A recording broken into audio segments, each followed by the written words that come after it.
Welcome to the Privacy News Online Weekly Recap, where we bring you the latest privacy news stories from around the world. My name is Brian Tong, and I'm your host. Without further ado, here's the latest from Privacy News Online.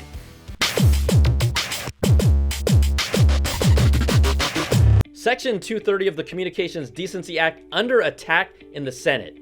Senator Josh Hawley has introduced a new bill called the Limiting Section 230 Immunity to Good Samaritans Act. Now, the bill would, as the name suggests, limit the crucial immunity provided by Section 230 so that it is only provided to those tech companies that the government deems to be good Samaritans. This proposed bill is part of an ongoing government effort to rein in Section 230.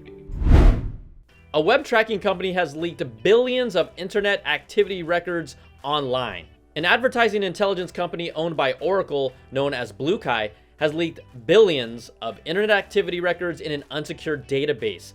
BluKai uses tracking pixels, cookies, and other web tracking techniques to track internet users and then build a profile of their age, preferences, and characteristics that can be used to help advertisers target people based on their internet history. BluKai hasn't indicated whether they are contacting affected individuals to maybe let them know that their data has been leaked, or if they've even reported the leak to the government. 79 models of Netgear routers can be hacked by a new zero-day vulnerability. Security researchers have reported a vulnerability in the firmware of 79 models of Netgear routers, including the widely used Netgear R7000 router. The zero-day vulnerability was discovered and verified by both the Zero Day Initiative and the cybersecurity firm known as Grim.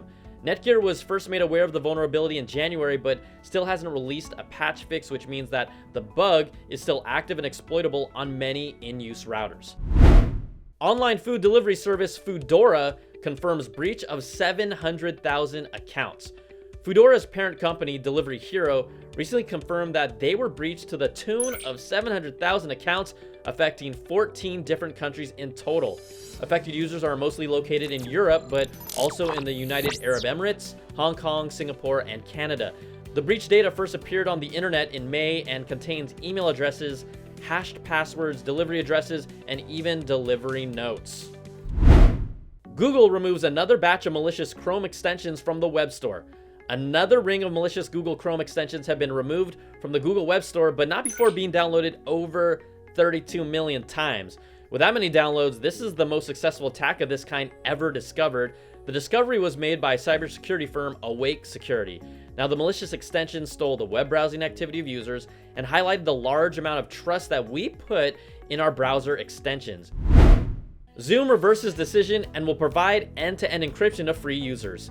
It's not all bad news this week, because Zoom has decided to allow free users to have access to end-to-end encryption. Now, previously, Zoom CEO Eric Yuan had publicly stated that the company would not be providing end-to-end encryption to free tier users as a way to better work with law enforcement. However, to access end-to-end encryption, free users will need to provide some identifying information such as a phone number.